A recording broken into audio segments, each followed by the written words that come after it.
What's up? Um, it's a quick one today. First one, not really first one, but the only one I feel comfortable. I don't know, keeping up. But yeah. Long story short, get into it.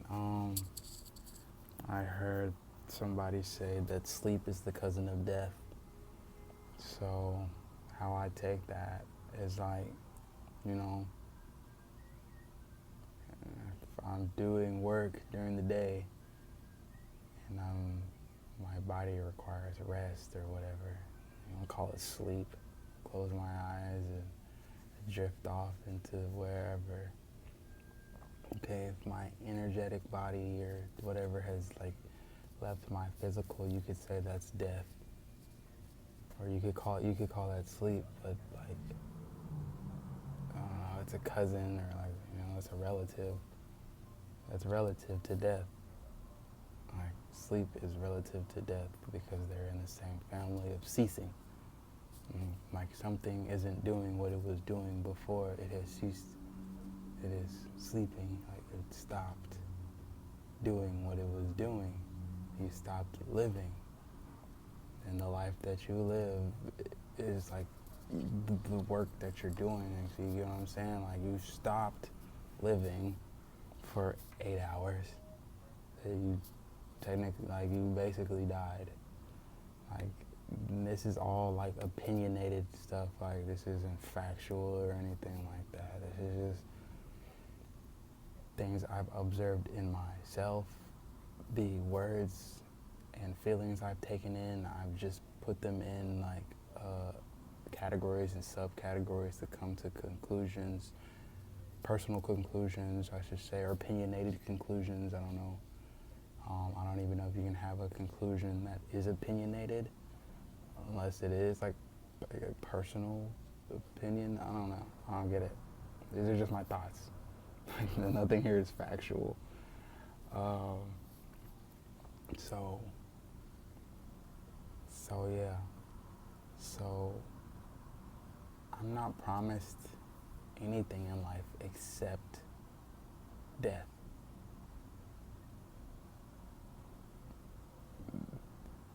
Yeah, even when you're in the womb, there are precursors, or there are things that the people who are bringing you in can do and might do or could do, but don't know it affect you or whatever, that won't allow you to actually live per se.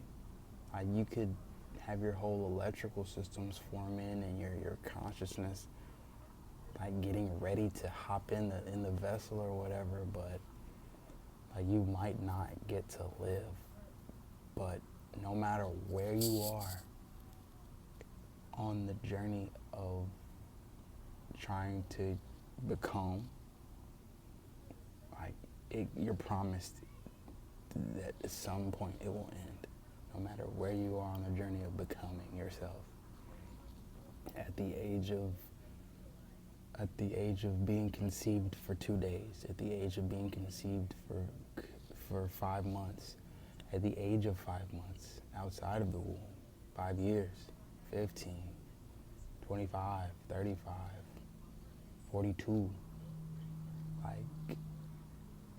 You get what I'm saying? You're not promised life, but you are promised death at some point.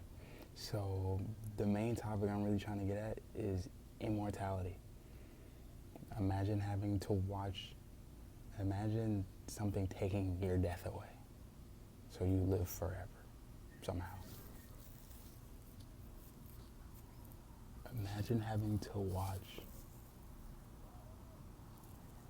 your wife, your grandchildren, or your wife, your children. You get to watch them grow old.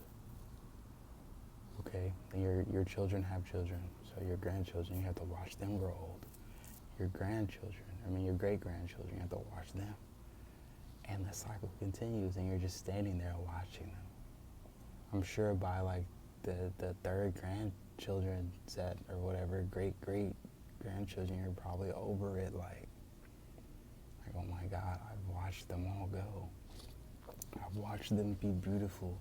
I've watched them live, and I've watched them die.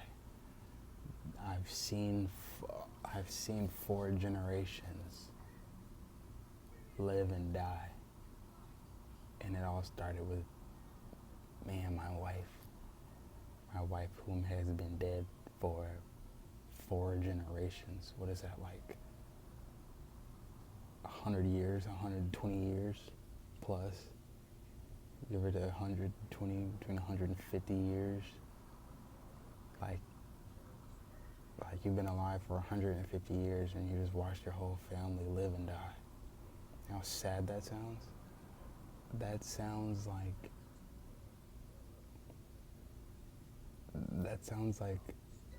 a 3.5 hour movie that got like a 4.2 on Rotten Tomatoes. That sucks. I don't know anybody who, it sounds cool. Immortality, living forever. That sounds cool, yes. But no, why take away the one thing Creator promised you? It's like you promised yourself this. Why take it away? Like, you get to start over. You get to rest. I like going to sleep. I like taking naps. So if I don't have a nap in between lives, I'm probably gonna be hella grumpy and be mad. You're gonna have to shut yourself in like a castle on a hill somewhere, do goofy shit just to entertain yourself. Probably start fucking around with life. You probably try to make a life that doesn't die. You know what I'm saying? Life out of nothing, artificial life. Like, and that's when you start getting in trouble. And that's when zombies come about and Frankensteins and monsters and stuff like that. So don't wish to live forever. Just wish, don't wish at all. Just go out and live life. You don't need to make wishes. You don't need magic. You are the magic. Like, just create. That's all the magic enough right there. Like, you could create the magic, and then the magic didn't have anything to do with wands or reading books or like anything. It was just you living life. And then, like, I don't know. I hope like somebody else needed to hear this, because I for sure needed to hear it. I'm not an immortal or anything like that. I don't really want to be immortal. Maybe if I think about it enough, being able to live forever with one surefire way to get out of here might be cool. It depends on what I'm doing for the rest of the world, if I'm doing anything for the rest of the world. And that's a lot of time, so you probably would have to do something for the rest of the world for like ever. And so you use that one surefire way to get out of here. And then like, when you get out of there, like, where are you gonna go? Or like, you know what I'm saying? Like,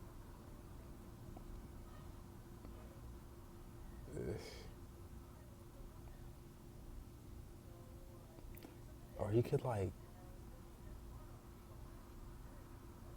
I don't know, watch birds for 80 years. Imagine bird watching for 80 years. You cataloged every bird, you went everywhere. You found 4 new species of birds because you could live forever and you had the time.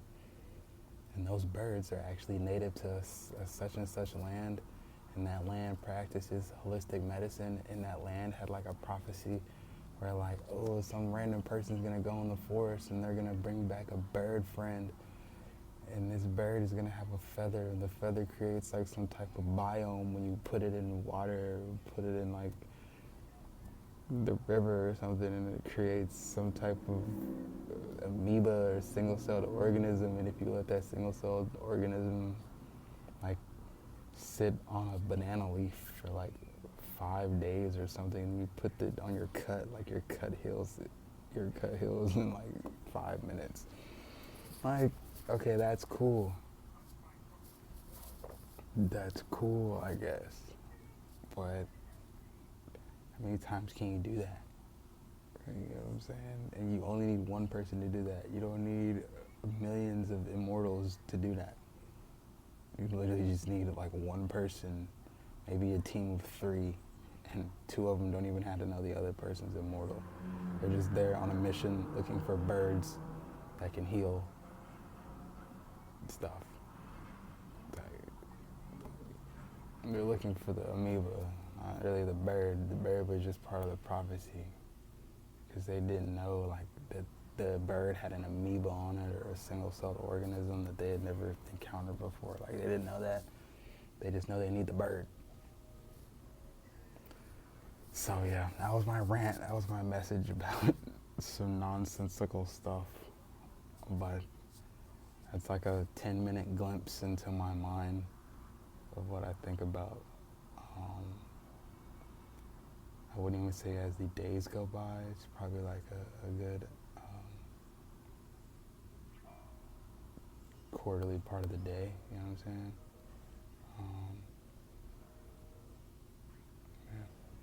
Yeah. Excuse me. All right. Well, I hope you all have a good rest of your day. And be careful who you look in the eyes. Because who knows what's behind the eyeballs. It's 2024.